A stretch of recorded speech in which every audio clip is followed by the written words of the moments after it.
sur un territoire qui est le territoire de Saint-Quentin et de sa communauté d'agglomération. Elle innove également parce qu'elle a été une des premières pionnières dans la formation de kinés en apprentissage.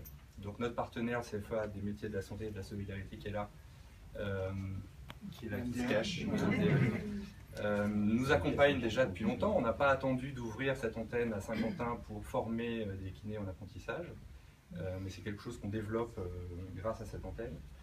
Elle innove également en s'ouvrant à l'international. C'est aussi quelque chose qui n'est pas commun ou pas répandu encore dans les écoles paramédicales, et notamment les écoles de kiné. On a des échanges avec la Chine, avec le Japon, avec les États-Unis, des échanges d'étudiants, des échanges de professionnels sur des pratiques plus ou moins pointues des différents métiers auxquels on forme. Et on a également d'autres projets dont on parlera peut-être un autre jour, mais qui seraient en dehors de l'Asie. Et enfin, une dernière chose sur l'aspect innovant, c'est très important pour nous de former des bons praticiens, des bons professionnels. Donc c'est vraiment l'objectif des 3 années de formation quand vous venez à l'école d'Assat. C'est aussi un objectif de les former tout au long de leur vie professionnelle. Ça nous semble crucial, enfin très important, de pouvoir accompagner ces professionnels de santé qui vont avoir une carrière très longue, 40, 45 ans, 50 ans pour certains, de pratique, de pouvoir en permanence se tenir informés et se former sur des techniques nouvelles, spéciales, voilà, se spécialiser. Et donc on a au sein de notre organisation une structure qui s'appelle Assas Formation Continue, qui délivre des formations continues pour ces professionnels en exercice, ce qui nous permet aussi de revoir nos anciens étudiants, mais pas que évidemment, puisque ça s'adresse à tous les kinés en exercice, et ils sont plus de 65 000 je crois en France, si je ne m'abuse, également des podologues. Voilà. Et puis la dernière chose que je voulais dire, puisque on est très entouré aujourd'hui, et je voudrais vraiment vous remercier en tant que partenaire d'être venu. Voilà, c'est l'esprit de partenariat, c'est quelque chose qui nous anime aussi, le partenariat avec le CFA, le partenariat avec l'UVSQ et avec le doyen Hanan, partenariat avec la communauté d'agglomération de communes, puisqu'on est venu s'implanter ici pour répondre aussi à un besoin, ancrer sur le territoire ces formations, travailler avec les fédérations de sport, les maisons de retraite, etc. Tous ces partenariats sont extrêmement importants pour nous et on souhaite vraiment pouvoir encore les développer à l'avenir. Voilà. Je vous remercie, je veux passer peut-être la parole à le doyen Hanan, si vous voulez dire un mot. Moi, je peux dire,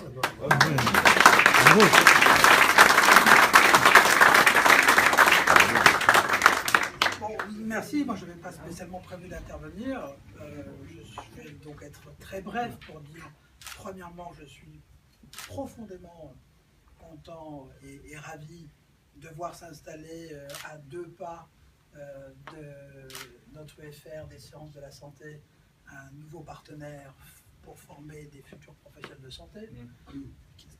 Ça s'inscrit pleinement dans l'esprit de pluriprofessionnalité qu'on a toujours souhaité quand on a migré de Paris-Descartes à l'Université de Versailles 50 ans en Yvelines. Et donc on a changé le nom de l'UFR de médecine pour l'UFR des sciences de la santé pour vraiment essayer de marquer un pas en avant vers le décloisonnement des professions, de la formation des professionnels. Donc cette proximité à la fois géographique mais aussi dans la fonctionnalité, puisque on partage des étudiants qui débutent leurs études, puisqu'il y a pratiquement 2 tiers de votre promotion sur le site, qui vient de la première année des études de commune de santé qu'on dispense à 2 pas d'ici. Donc on peut vraiment se féliciter de ce très beau partenariat. Et puis d'autre part, sur 3 ans d'études, eh bien ça serait bien le diable si on ne finit pas par réussir à mutualiser un certain nombre d'enseignements, parce que qu'on soit futur médecin, futur sage-femme, futur kiné, futur infirmier, il y a un socle commun de connaissances. Et donc là, on a quelque chose à inventer et on a des perspectives pour compléter encore l'arsenal des professionnels de santé qu'on forme. Et on parlait d'orthophonie, on parlait de podologie, on parle d'autres types d'ergothérapie. Et donc on voit que, Monsieur le Président, dans votre territoire, les perspectives à courte échéance d'une offre de formation sur pratiquement l'ensemble des professions de santé, quelque chose qui aujourd'hui est une véritable réalité. Voilà, donc bienvenue. Merci. Et puis, je nous souhaite une très longue route ensemble. Merci. Bravo.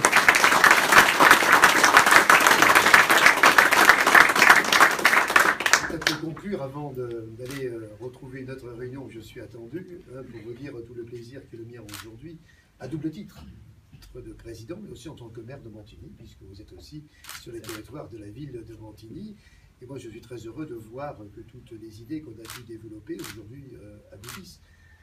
Yannan sait très bien le parcours qui a été le nôtre pour installer l'effervescence de la santé sur le territoire. Aujourd'hui, on voit que c'est une réalité et on voit que tout autour se développe plein de choses. Alors, je voudrais partager aussi les choses avec mon prédécesseur, Robert Cadalbert, quand même, parce que voilà, je ne suis pas là pour tirer la couverture à moi, et aussi mettre en avant le rôle de Dominique Ledroit, qui a été aussi active là pour votre venue ici sur notre territoire. Alors, je vous le dis, vous avez fait le bon choix. Vous avez choisi d'être venu ici. Non, parce que vous n'êtes pas les seuls déjà à avoir fait le choix de ce territoire. Et je peux vous dire qu'il se passe encore plein de choses. Vous êtes venu ici parce que, bien sûr, nous avons un campus universitaire important, BFR des centres de la santé qui, je veux dire, on va dire même en quelques mois, a une notoriété exceptionnelle déjà, il faut le dire aussi. Mais c'est peut-être l'ère de Saint-Quentin qui fait ça. La deuxième chose, c'est que, vous l'avez dit, vous êtes sur un territoire où il se passe beaucoup de choses, avec notamment le vélodrome, avec des sportifs de très haut niveau, donc je crois que c'est tout à fait important ce qui va se passer. Dire aussi qu'on est sur un territoire où, effectivement, il y a beaucoup de formations, mais il y a aussi une relève à assurer. On a beaucoup de professionnels de santé, mais des professionnels de santé qui, dans quelques années, seront à la retraite. Je vois ici certains professionnels que je connais bien, et donc il faut aussi penser à la relève. Il faut aussi penser à la relève. On l'a dans les autres professions de santé, donc je crois que c'est très important. Et d'avoir une école sur place, je crois que c'est tout à fait la chose qu'il nous fallait. La troisième chose que je voulais vous dire aussi, c'est que vous avez des étudiants donc, qui sont là aujourd'hui. Sachez que nous allons avoir la livraison de 800 logements pour étudiants et jeunes travailleurs dans quelques mois sur le territoire de Montigny, à côté du vélodrome. On peut dire qu'il faut aussi penser à tout. Il ne faut pas penser à un parcours, même si vous êtes privilégié, puisque en descendant les escaliers, vous êtes directement sur les quais de la gare. Bon, c'est vrai que là, par rapport à d'autres, c'est quand même très très important.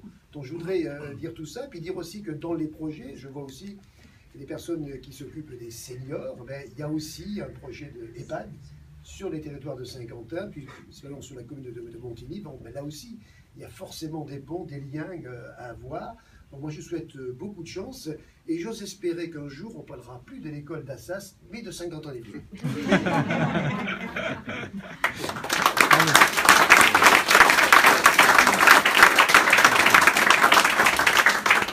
Elle s'appelle déjà École d'Assas Saint-Quentin-les-Vignes. Assas Sky. Ouais, mais pour les initiés. Un jour, ça n'existera plus Assas. Surtout que vous avez la place. Hein. Oui. Je voulais laisser la parole à deux personnes qui sont essentielles dans le dispositif de formation de l'école, qui sont Jean-Jacques Debième, qui est le directeur de l'Institut de formation des kinés, et Daniel Maille, qui est plus spécifiquement en charge de l'école de Saint-Quentin-en-Yvelines de kiné. Et ensuite, si vous le voulez bien, on pourra prendre un verre et manger un morceau. Bien, merci. Bonjour à tous, bienvenue. Je suis ravi de vous accueillir avec Romain Darcos pour cette inauguration. Alors, ça a déjà été dit, Saint-Quentin-en-Yvelines, c'est pas par hasard. Il y a sur le territoire un dynamisme, une attractivité importante. Il y a, je le redis, il y avait aussi, il y a toujours Robert Cadalbert et Dominique Ledroit. Qui ont Dominique est kiné, donc elle nous a, c'est vrai, beaucoup aidé. Et Robert est un homme de projet qui fait le président du golf, Sky Golf, le Gérondicap. Entre la santé Gérondicap et puis le golf, ça se marie très bien avec le kiné. Voilà, et on espère que ce sera un mariage heureux et long. Je voulais rappeler simplement qu'effectivement, l'école Lassas, c'est une école ancienne qui a un long passé de rééducation et des attaches aussi avec la faculté et plus particulièrement avec son CHU et l'hôpital de Garches, hein, l'hôpital qui est vraiment un hôpital de rééducation, et c'est pas pour rien aussi que parmi nos conseillers scientifiques,